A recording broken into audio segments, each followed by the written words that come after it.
To celebrate our 700th episode, we're opening the doors to the full Plain English experience for this entire week. And part of the Plain English Plus membership is the fast version of every episode.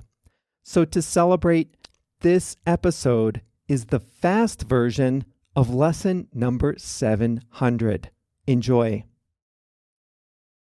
Let's take a whirlwind tour through America's national parks. Hi there, everyone. I'm Jeff, and this is Plain English, where we help you upgrade your English with stories about the world. And this summer, we're focusing on daily life in the U.S. And for a lot of people, a great road trip vacation includes a visit to a national park. Not everyone lives near a national park, but a lot of people get to visit at least once in their lives. And these visits make a great impression on those of us who have been fortunate to do them. So today's episode is about the 63 national parks in the United States. In the second half of the episode, I'll show you what it means to be one of a kind. This is, can you believe this? This is episode number 700.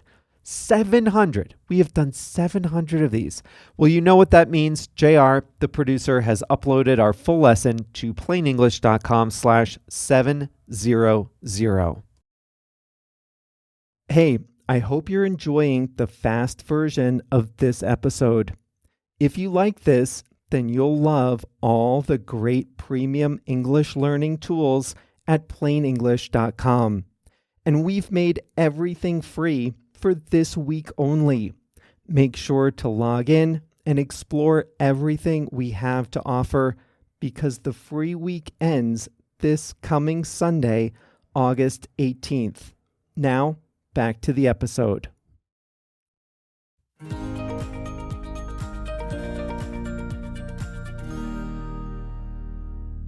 America's national parks are areas protected and owned by the government.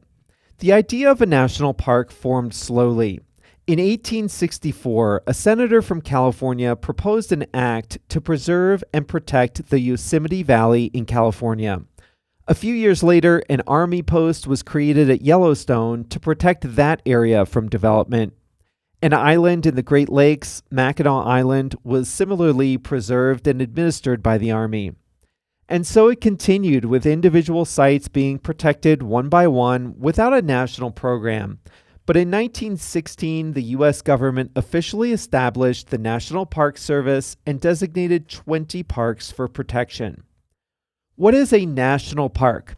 Speaking in general, a national park is an area, usually in a large area, of some kind of natural beauty or significance. Development in the park is strictly controlled so that the natural beauty can be enjoyed by future generations. Most parks protect unique plants and animals that live within the park boundaries.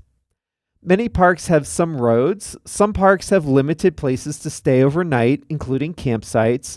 The campsites can be reserved online. They're often sold out in the busiest months. Many visitors stay overnight in hotels in the towns near the park's entrances. Many parks have hiking trails. Some have mountain biking, boating, cross-country skiing, and snowmobile trails. The Park Service has lots of guides to help visitors enjoy and understand what they're seeing. Today, there are 63 national parks in total. To see them all, you'd have to visit 31 states plus 2 territories, American Samoa and the U.S. Virgin Islands. Here are some of the highlights. The most popular destination is Great Smoky Mountains National Park. Over 13 million people visited in 2023. The park is in the southeast, in the states of Tennessee and North Carolina. That puts it within a day's drive of the biggest cities in the east, southeast, and Midwest. The Smoky Mountains are part of the larger Appalachian mountain chain. A popular hiking trail, the Appalachian Trail, passes through the park. So that's the most popular, but what's the biggest? The largest national park by land area is the Wrangell St. Elias National Park and Preserve. It's in southeastern Alaska near the border with Canada. This is a country-sized park. It's bigger than Costa Rica, bigger than Denmark. It attracts only about 70,000 visitors per year, and that's because it's much more of a preserve than a park. It includes vast, vast areas of untouched wilderness with an abundance of wildlife. Many national parks include unique or beautiful landscapes in the mountains. There are too many to list here, but Rocky Mountain, Glacier, Denali, and Grand Teton National Parks fit this description. Yellowstone National Park is one of a kind. Not only does it include mountains and canyons, but it also has geysers, hot springs, and open vents that release steam from inside the earth. Some parks protect unique geological formations that let us get a glimpse of nature's work through the ages. At Grand Canyon, Bryce Canyon, and Badlands National Parks, for example, you can see horizontal stripes of rock that show millions of years of gradual erosion. Other parks show delicate ecosystems. The Joshua Tree National Park in California is where two different desert ecosystems come together.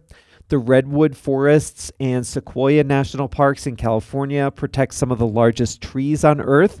The biggest reach 100 meters in height and are up to 2,000 years old. The U.S. has a lot of coastline, so you'll find national parks on the coasts too. Acadia National Park in Maine includes forests, rocky beaches, and the highest mountain on the East Coast. It protects moose and bear on land and whales at sea. The Virgin Islands National Park and American Samoa National Park have stunning white sand beaches with protected coral reefs. Hawaii Volcanoes National Park has one of the most active volcanoes in the world. Visitors can hike from the beach, sea level, to an elevation of over 13,000 feet in just one hike. In this one park, visitors can see lava fields, rainforest, tundra, and even desert. Not every park is above ground. Carlsbad Caverns National Park in New Mexico is a network of 117 caves, one of which is almost 200 kilometers long. Mammoth Cave in Kentucky is the world's longest cave system. The smallest national park isn't an area of natural beauty at all, and not much wildlife lives there. It's next to downtown St. Louis, Missouri, on the Mississippi River.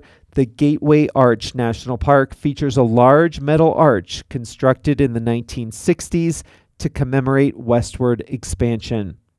A few others: Death Valley National Park is the hottest, lowest, and driest place in the United States. Daytime temperatures can hit 50 degrees. Florida's Everglades National Park is the largest tropical wilderness in the U.S. Panthers, crocodiles, and manatees live there.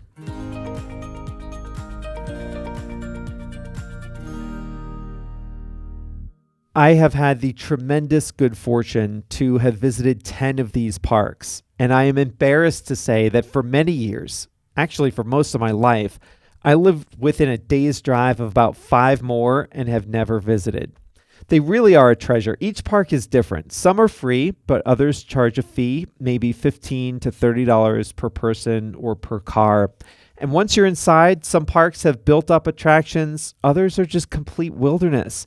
But most are somewhere in between, with a mixture of easy, accessible attractions and opportunities to really get off the grid. And I should also point out that the national parks are areas protected by the U.S. Congress and administered by the federal government. States have their own state parks, which are often just as good. There are 10,000 of those.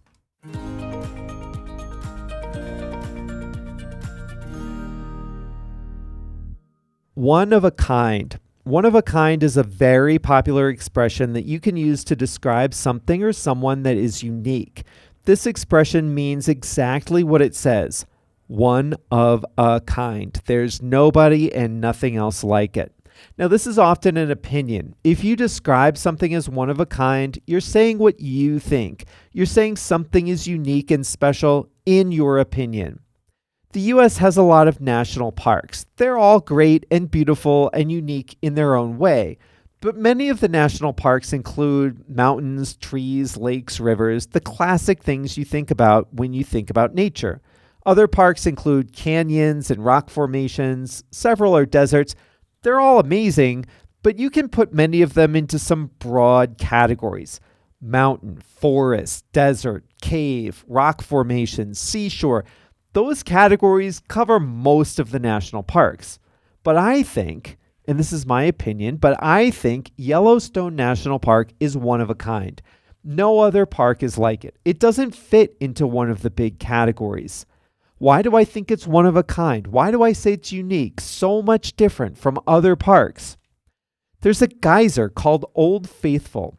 It shoots water up about 40 meters into the air on a very predictable schedule. Every 45 to 120 minutes, 24 hours a day, 365 days per year, every year. There are hot springs, which are shallow pools of hot water and chemicals. They're bright blue and yellow and orange and red and copper. They smell like sulfur. There's vapor hovering over them. You can't see this stuff in other places. That's what makes Yellowstone one of a kind. It has beautiful mountains, but you can see mountains elsewhere. It has a huge canyon, but you can see canyons in other places too. Lakes, bison, rivers, elk, it's all great, but you can see those things in other places. It's the geothermal features that make Yellowstone one of a kind. That's what makes it different from all the other national parks, all the other places in the world you can visit. It's just different from anywhere else you can go. And if you don't believe me that it's one of a kind, just check out the picture above the transcript of this expression. You can describe things in the man-made world as one of a kind too. The Leaning Tower of Pisa is one of a kind. This is a 7-story circular bell tower next to a cathedral in Pisa, Italy. I have been there. What makes this tower one of a kind is its 4-degree tilt. It really is leaning to one side. You won't find any other bell towers like this. They certainly don't build towers like this today. This is one of a kind. It's unique in the world. Art can be described as one of a kind. Fernando Botero was Colombia's most famous artist, and he drew figures, people, animals, figures that were oversized, large, plump, fat even. If you know Botero's work, you will always recognize his images and sculptures. He is one of a kind. Nobody else has created people and images the way he did. Now listen, remember I said that one of a kind is an opinion. Do I know for sure that not one single person in all of human history has painted like Botero? I do not know that for 100% sure. Maybe there are some artists whose work somewhat resembles Botero's work. Maybe. I actually don't know. But my opinion is that he's one of a kind. My opinion is that no other painter is like him.